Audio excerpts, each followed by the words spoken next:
Stage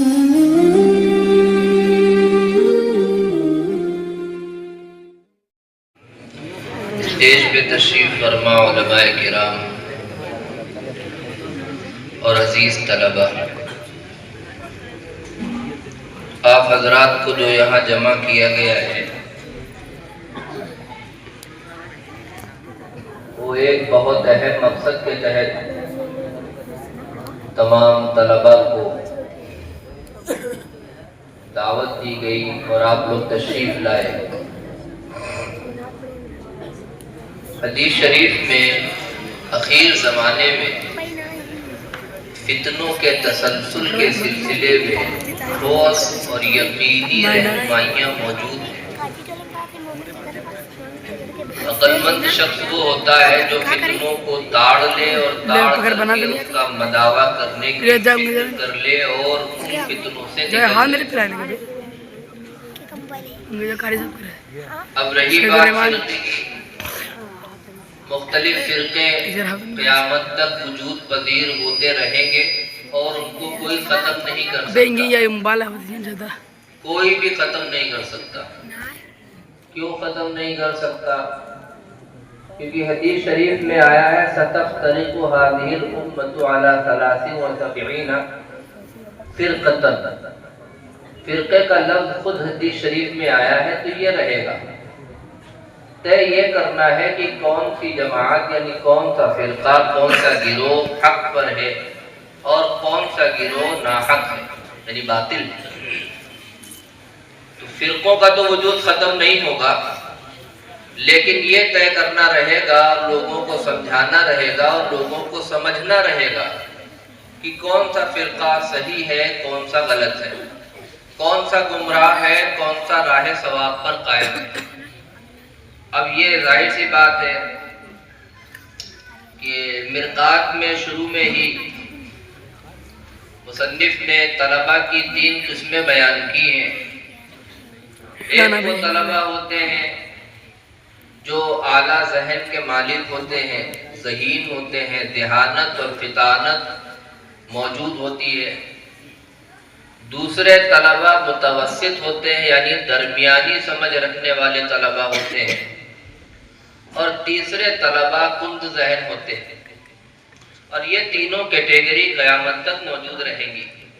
ایسا نہیں ہے کہ ہر طالب علم اعلیٰ درجے کا ہو، ایسا بھی نہیں ہے کہ ہر طالب علم کند ذہنی ہو، اور ایسا بھی نہیں ہے کہ ہر طالب علم متوسط ذہن کا ہو۔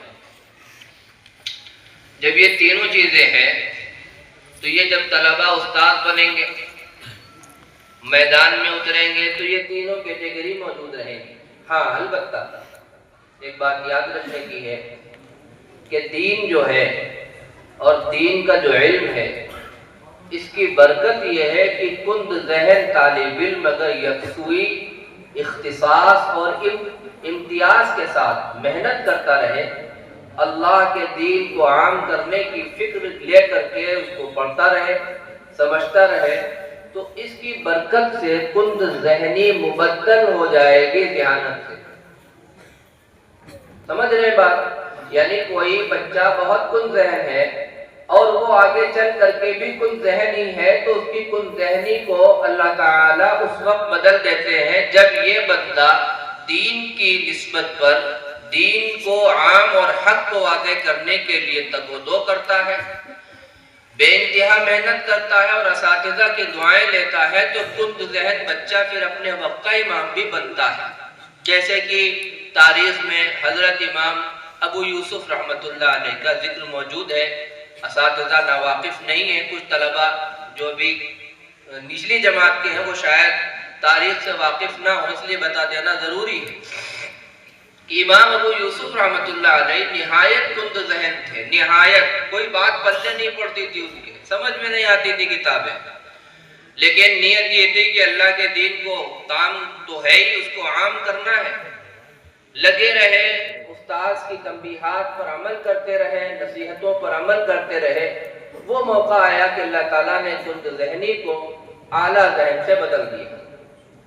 تو ایک تو یہ آپ کو کرنا ہے کہ جو بچے کمزور ہیں کتابیں یاد نہیں ہوتی ہیں. دیکھیے جو بنیادی کتابیں ہمارے کورس میں موجود ہیں عربی کے، وہ کافی اور وافی ہیں. اتنے مضبوط دلائل اس کے اندر موجود ہیں، اتنے مضبوط دلائل موجود ہیں کہ ان کتابوں میں مذکور دلائل کے سامنے کتنا ہی بڑا کیوں نہ کوئی فتنہ گر، فتنہ جو، فتنہ ساز موجود ہو، وہ ان دلائل کا مقابلہ نہیں کر پائے گا. پکی بات ہے. اس لیے جو عربی کے طلبہ ہیں ان کو جو اصطلاحات پڑھائی جاتی ہیں وہ عربی میں یاد کریں اور ان کو سمجھنے کی کوشش کریں، تاکہ وہ دلائل جب آپ فارغ ہو جائیں گے اور میدان اور اکھاڑے میں اتریں گے تو آپ کو سارے داؤں پیش پتہ ہوں گے کہ کس کو کس طرح سے پٹخنی دینی ہے. پہلوانی کرنے کے لیے داؤں پیش کا آنا ضروری ہے، میرا علم کام نہیں آتا. اب وہ داؤں پیش کہاں سے آئیں گے؟ جو پہلوان ہوگا، جو داؤں پیش جانتا ہوگا، وہی ان داؤں پیش کو سکھا سکتا ہے، بتا سکتا ہے. اسی مناسبت پر آپ کو یہاں جمع کیا گیا. ہمارے درمیان قصبہ لہر پور میں ہی نہیں، پوری دنیا اس وقت فتنوں کی آماجگاہ ہے. لہر پور ابھی تک بچا ہوا تھا، اور بچا ہوا بھی اس لیے تھا کہ تقریباً 10 سال سے جب سے میں فارغ ہو کر کے آیا ہوں تو مستقل دیکھ رہا ہوں ہمارے لہر پور کے علماء ذرا بھی کہیں بھنک لگتی تھی فوراً اکٹھے ہو کر کے اس فتنے کی سرکوبی کے لیے جمع ہوتے تھے، اور جمع ہو کر کے لائحہ عمل تیار کرتے تھے. اس کے بعد پروگرامنگ کر کے باقاعدہ سسٹمیٹک طور پر اس کو نافذ العمل کرتے تھے.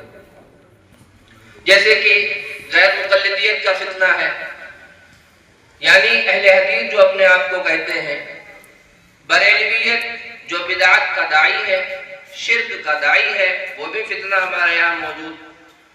ایس آئی او پہلے جماعت اسلامی تھا، پھر popular front of India P F I کے نام سے اس نے شکل بدلی، اس کے بعد ایس آئی او کے نام سے شکل بدلی، یعنی وہ رفاہی کام عوام کے سامنے رکھیں گے. یہ وہ چیز ہوتی ہے جیسے مچھلی کو پکڑنے کے لیے کیچوا ڈالا جاتا ہے، شیر کو پکڑنے کے لیے کیچوا نہیں ڈالا جائے گا. اتنا تو آپ لوگ جانتے ہو نہیں؟ ارے مچھلی کا شکار کرنے کے لیے کانٹے میں کیا ڈالتے ہیں؟ کیچوا ڈالتے ہیں یا آٹا ڈالتے ہیں، جو کچھ بھی ڈالیں. لیکن اگر شیر کو پکڑنا ہے تو کیا تب بھی کیچوا ڈالا جائے گا؟ نہیں ڈالا جائے گا. تب تو اس کی پسندیدہ اور مرغوب چیز ڈالی جائے گی، گوشت ہے نا. اسے تو ہے. یہ فرقے والے کرتے کیا ہے؟ جس میں نوجوان لوگ تھوڑا انٹرسٹڈ ہوتے ہیں، دلچسپی لیے ہوئے ہوتے ہیں، ایجوکیشن کے نام پر آپ کو جوڑیں گے،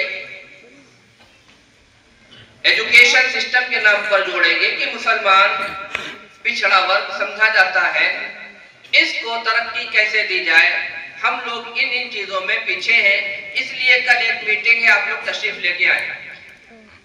یہ عنوان اتنا دلچسپ، دیدہ زیب اور دل فریب ہے کہ اس عنوان کا کوئی کنڈم کر ہی نہیں سکتا. کون چاہے گا کہ ہماری قوم بڑی لکھی نہ ہو؟ کون چاہے گا کہ ہماری قوم ترقی نہ کرے؟ سب چاہیں گے. جب وہاں آپ کنیکٹڈ ہو جاتے ہیں، مربوط ہو جاتے ہیں، جڑ جاتے ہیں، کچھ دنوں کے بعد وہ ایک بات آپ کے سامنے رکھیں گے. چونکہ مطالعے کا ذہن نہیں ہے اور وہ اسکول کے بچے ہیں، دین سے بھی مکمل طور پر واقف نہیں ہے. جو ہمارے چھوٹے چھوٹے طلبہ ہیں، جو حفاظ ہیں، فارغ ہو گئے دین سے، ان کو بھی مکمل طور پر ممارست نہیں ہے. تو ان کو یہ باتیں اچھی لگیں گی کہ سردیوں میں کمبل وہ لوگ بانٹتے ہیں، مریضوں کو وہ لوگ دوا دیتے ہیں، ان کے یہاں باڑھ آ گئی تھی، گھر گر گیا تھا تو ان کا گھر بنوا دیتے ہیں، ان کے یہاں یہ ضرورت تھی، اس کو پورا کیا گیا. اس کا کوئی کنڈم نہیں کرے گا، نہ ہم نہ کسی کے اندر طاقت ہے. لیکن یہ وہ چارہ ہے جو آپ کو پکڑنے کے لیے، آپ کو اپنے پالے میں کرنے کے لیے انہوں نے ڈالا، اور ہم اس چارے کو استعمال کر کے ان کے انڈر میں چلے گئے، ان کے پالے میں چلے گئے. پھر وہ دھیرے دھیرے ایک ایک باتیں ڈالنا شروع کرتے ہیں. اب چونکہ ہم خالی ذہن ہیں، ہمارے پاس ذہن میں کوئی ٹھوس دلائل موجود نہیں ہے، تو ان کی باتوں کو ایبزارب کرتے رہتے ہیں، ان کی باتوں کو اچھا سمجھنے لگتے ہیں. پھر ایک موقع وہ آتا ہے کہ یہ فرقے والے اپنے مکتبہ فکر کی لکھی ہوئی کتابوں کو تقسیم کرتے ہیں کہ ذرا یہ والی کتاب آپ ایک بار پڑھ کے دیکھیے، کتنا زبردست ہمارا اسلام ہے، کتنا زبردست اسلام ہے کہ وہ توحید کے خلاف شرک کو ذرہ برابر برداشت نہیں کرتا۔ اب جب وہ آپ دیکھیں گے کہ اسلام میں تو توحید کی دعوت ہے، شرک کو ظلم قرار دیا گیا ہے، ہندی میں بھی اویلیبل ہوگی کتاب، انگریزی میں بھی ہوگی، اردو میں بھی ہوگی۔ اب جب وہ کتاب آپ لے کے جائیں گے اور اس کو پڑھنا شروع کریں گے تو شروعات میں تو متفق علیہ باتوں کا وہاں ذکر موجود ہوگا کہ یہ شرک ہے، یہ شرک ہے، یہ شرک ہے۔ اس کے بعد فائدے کے طور پر تمائم کو یعنی تعویذات کو، جبکہ غیر مستقل بالذات ان کو سمجھا جائے اور مؤثر حقیقی اللہ کو سمجھا جائے۔ جمہور فقہا کا اب تک یہ فتویٰ ہے کہ اس طرح سے تعویذ جائز ہے، لیکن وہ ایک خاص کیٹیگری میں، ایک خاص کانسیپٹ میں اس چیز کو سمجھانے کی فکر کریں گے۔ اس طرح سے آپ کو وہ حنفیت سے ایک قدم دور کر چکے ہوں گے اور اپنی طرف ایک قدم کو مائل کرنے میں کامیاب ہو چکے ہوں گے۔ سمجھ رہے بات کو؟ نہیں سمجھ، بہت آسان کر کے میں سمجھانے کی کوشش کر رہا ہوں۔ یہ ویکسٹ پوائنٹ وہ جانتے ہیں، یعنی سب سے کمزور پوائنٹ، سب سے یعنی یہ کہہ لیجیے اپنی زبان میں کہ ہماری نسوں کو، نبض کو جانتے ہیں کہ کس کو کس طرح سے استعمال کرنا ہے۔ اسی طرح سے دوسرے جو فرقے ہیں وہ کبھی کبھی اہل اللہ کی محبت، اولیاء کرام کی محبت کا چارہ ڈالیں گے اور ڈال کر کے مذہب حق سے منحرف کر کے بدعات کے دلدل میں آپ کو ڈال دیں گے۔ اچھا، یہ تو بات وہ ہو گئی جو عقائد میں متفق ہیں، یعنی وہ بھی توحید کو مانتے ہیں، رسالت کو مانتے ہیں، آخرت کو مانتے ہیں، ہم بھی مانتے ہیں۔ ایک فرقہ جو اس وقت شدت کی صورت اپنائے ہوئے ہے، فتنہ شکیلیت، یہ اپنے آپ کو مہدی کہتا ہے اور کہنے کے ساتھ ساتھ خاص طور سے دو ٹول اس نے اپنائے ہوئے ہیں۔ اسکرو اس نے لائٹ کیا جاتا ہے نا، اسکرو، وہ کیا ہے؟ وہ یہ کسی سے بات چیت نہیں کرنا، اس کے پانے میں جو بھی جائے گا تو سب سے پہلا کام یہ وہ بتاتا ہے کہ آپ کو کسی کے رابطے میں نہیں رہنا ہے۔ جب وہ رابطے میں نہیں رہے گا، صرف اپنے ہی شخص کی بات سنے گا تو حق واضح نہیں ہو پائے گا اس کے ساتھ۔ یہ کلام کی قسم ہے، جب بات ہوگی تبھی تو حکم دیا جائے گا، بات نہ ہو تو حکم کیسے دیا جائے گا؟ ذالک باب مسدود الی یوم القیامہ، اور کلام کرنے کا باب اللہ تعالیٰ نے قیامت تک مسدود کر دیا۔ سمجھ رہے بات؟ بہت گہری بات لکھی ہے حضرت نے کہ کلام کرنے کا دروازہ اللہ تعالیٰ نے بند کر دیا۔ اب یہ کہہ رہا ہے مجھ پر ذمہ داری ڈالی گئی ہے، مجھے اللہ کی طرف سے یہ بتایا گیا ہے کہ یوں یوں یوں یوں کام کرنا ہے۔ بتائے گا کیسے جب کلام ہی اللہ تعالیٰ نے بند کر دیا ہے؟ تو وہ بتائیں گے کیسے؟ دوسری چیز آگے لکھی کہ کبھی کبھی اس کی وہ بتائی ہوئی بات سچ بھی ہو جاتی ہے۔ ایسے تو بہت سے تانترک کی بتائی ہوئی بات، بہت سے تپسوی پنڈت کی بتائی ہوئی بات سچ ہو جاتی ہے۔ کیوں؟ کیونکہ نفسانیات کا یہ معاملہ ہے کہ جو بندہ جتنا مجاہدہ کرتا جائے گا، نفس کشی کرتا جائے گا، اس نفس کشی کے اثرات اس کے اندر پیدا ہوتے چلے جائیں گے۔ آگے لکھا حضرت نے کہ اگر وہ بتاتا ہے اور وہ بات سچ بھی ہو جاتی ہے، تب بھی اس کو اللہ کی طرف سے نہیں مانا جائے گا۔ کیوں؟ کیونکہ شیطان کو، ابلیس کو اللہ تعالیٰ نے یہ طاقت اور تصرف دیا ہوا ہے، یہ طاقت اور تصرف دیا ہوا ہے کہ وہ عرش کو بچھائے اور اس کے اوپر بیٹھے، کرسی بھی موجود ہو اور کسی انسان سے باتیں کرے، اس شخص کو یہ لگے گا کہ میں اللہ سے کنیکٹڈ ہوں، حالانکہ اللہ نہیں ہے، وہ شیطان ہے، یعنی پیروی کرنے والا وہ شیطان کی۔ تو یہ دو ٹول فتنہ شکیلیت اپناتا ہے۔ اسی سے یہ بات ثابت ہو گئی کہ شکیلی اللہ کا فرما بردار نہیں بلکہ شیطان لعین کا فرما بردار ہے۔ اگر اس کو کچھ دکھتا بھی ہے بائی دا وے تو وہ صرف اور صرف شیطانی تلبیس ہے، رحمانی کلام نہیں ہے۔ تیسری چیز، اچھا یہ بات جو لکھی ہے الیواقیت والجواہر کے اندر، جلد 2 کے اندر حضرت نے لکھی ہے۔ تیسری چیز، شرع اسباب ایک طب کی کتاب ہے، میرے پاس موجود ہے، اکسیر اعظم، اس کی شرح لکھی ہے اکسیر اعظم، اتنی موٹی ہے، اس کے اندر اس بات کو اٹھایا ہے اطباء قوم نے اس زمانے کے کہ اگر کسی انسان کے اندر سودا، ہماری باڈی کے اندر 3-4 چیزیں ہوتی ہیں، نمبر 1 خون، نمبر 2 بلغم، نمبر 3 صفرا جو لیور بناتا ہے، نمبر 4 سودا جو ہمارا ہارٹ بناتا ہے۔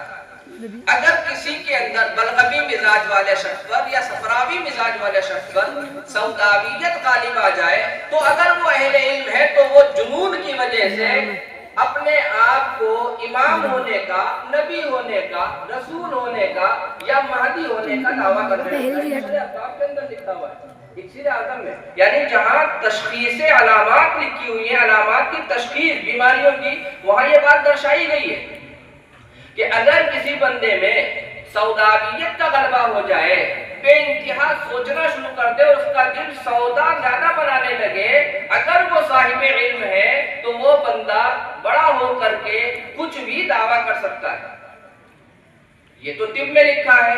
اس چیز کو مولانا شاہ عالم گورکھپوری دامت برکاتہ نے لکھا کہ یہ چیز یہودیوں نے سمجھ لی تھی اور ان اطباء سے بے انتہا فائدہ اٹھایا اس معنی کر کہ پہلے یہ چیز پیدا ہو جاتی تھی، اب باقاعدہ دواؤں کے ذریعے، کیمیکلز کے ذریعے ایسی بیماریاں پیدا کر دی جاتی ہیں جس سے وہ دعویٰ کرتے ہیں مہدویت کا، تاکہ مسلمانوں کے اندر افتراق اور تشدد پیدا ہو جائے۔